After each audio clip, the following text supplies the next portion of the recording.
Welcome to Summer Reading Arts and Crafts. This summer's reading theme is Tales and Tales. So we're going to be making a raccoon bookmark. It's an origami raccoon and he fits right on your page at the top corner like that. And you can see he's even got a little tail in the back. Let me show you how I made him. First of all, I started out with just a simple piece of printer paper. So if you have some white printer paper around the house, that'll work. Or you can use construction paper if you don't have origami paper. And you can use white or gray, but I used white. And you'll want to make it into a perfect square. So to do that, because it is a rectangle, you'll want to take your top corner and bring it down to that bottom edge. Let me show you how. So I just try to line up the two edges of the paper perfectly so that I end up with an even square, and I crease the side really well once I get it evened up. So here's that top corner, whoop, and I just brought it down to the bottom edge and then creased it like that. Now I'm going to have to cut off my extra paper there to turn it into a square from a rectangle. So I trimmed off that extra piece, and I'll need it later, so don't get rid of your scrap. But there it is, a square. Whew, our electricity just went out for a second. Hope we're not having a storm. Anyway, so now I've got my triangle, and I'm going to take this corner and bring it down to that corner. Now, let's see. It's even there, and I can just crease it like that. And probably need to adjust it a little bit. I'm going to do the same thing on the other side with this corner, bringing it down to meet the first one. So I just went like that and creased it just like I did on this side. So there you go. Now I've got another square. But what I'll do is open it back up to the triangle, and I'm going to take this corner down here at the bottom, it's two pieces of paper, just one layer of it, and bring that corner up to the top edge. Let me show you. Probably need to put it down to do it. So I just went like this and brought that bottom corner up to meet the top. And now I'm going to turn it over and bring this corner and tuck it inside the little envelope I've made. So you can see I've got a little pocket there, and I just brought that corner up and tucked it inside, and now I'm going to do the same thing with this one. Just bring it up and tuck it inside along with the other corner. So now both corners are inside my little pocket here. And I can just crease it like that. Let me do it a little bit better. There we go. And so now I've got a little pocket with the corners tucked in, and I've still left this one out, and I can turn it around and that becomes his face. And I can draw a little tail back here.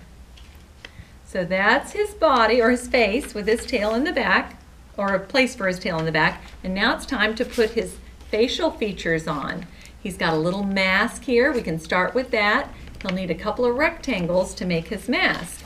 And I'm going to use black paper. And I'm just going to cut a strip about 1 inch wide all the way along my black construction paper. And then I'm going to cut off maybe 2 inches to get a couple of rectangles to make his mask across his face. So to get that mask, I'm going to now just kind of put it on there, hold it up, and then I'm going to fold over the little corner. And that way I'll know where to cut. So that's one side. And then I'm going to cut right along that little crease where I had folded it back, because now I need a little angle to make it his mask. And I can just put it right back on there and glue it. So I'm going to use my glue stick and glue that on. And then I'll do the same thing with the other side. And that angle that I cut where I'd folded it can just kind of just go right along the edge of his face. It matches up right there. So now the other rectangle needs to do the same thing. I'm just going to put it on his little face there and fold it back so that I know where to cut. I just wrapped it around his little face, and I'm going to just cut right along the fold and put a little glue on it and then put that on the other side of his face. So now he's got his mask. But of course he needs to be able to see, so I'm going to make some round circles. I'm going to use cardstock because it's a little less see-through, but you can use your printer paper too. I like the cardstock though because it is a little bit thicker. You know what I'm going to do? I'm going to fold it in half so that I can cut two at the same time. That'll just save time, and they'll be the same size. So if it's not too hard for you to cut, you can do it at the same time. Now you can trace around a nickel or something about that size to get the right size for his eyes. I'm just doing it freehand, but there are my circles. They might be a little bit big. Let me trim them down just a tad. There we go.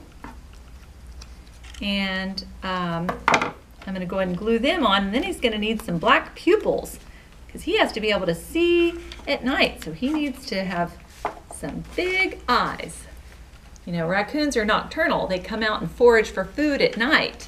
So let's give him some good eyes.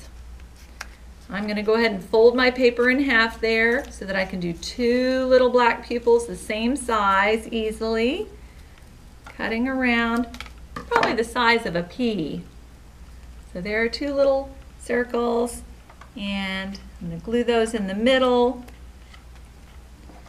And then he's going to need his nose. So let's give him a little round nose, probably the size of a penny or a dime. Oop, uh-oh. And you can trace around it with a pencil, because pencil kind of shows up on black paper, and then you can cut right on your pencil line. That makes it easier to cut a circle. And glue that on. And of course, if you're using the purple glue stick, it'll dry clear.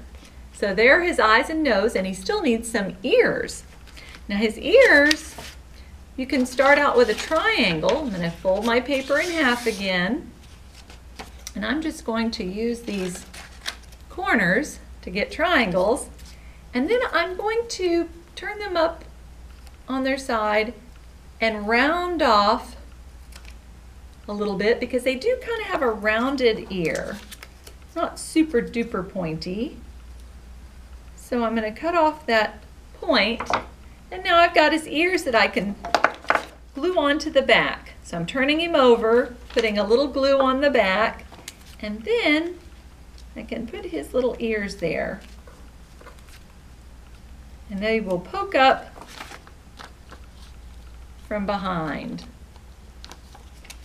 There we go. So now I'm going to use my marker to fill in the rest of his fur. I've got a gray marker, and if you don't have a gray marker, you could use a pencil. So I'm going to just color around his nose, leaving a little bit of white just right around his nose. And then I'm going to also color in the top of his head, a little bit gray, leaving some white around his eyes again. So that's easy to do. Now, to make his tail, I just did a little triangle on the back and then made some stripes with my gray and black marker. So I'm going to draw a triangle And now I'm going to color in a few stripes here and there. And then I'm going to use the black marker also. And that'll be his little striped tail.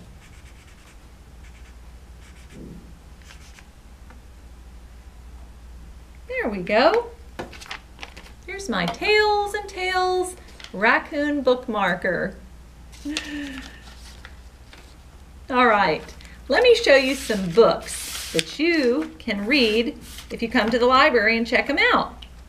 I've got Raccoon Moon by Nancy Carroll Willis, and this is a nice book because it tells about what raccoons do. It gives you some factual information, and it goes through the life of the raccoons from the time they're born till they grow up all through the summer, and then they hibernate in the winter.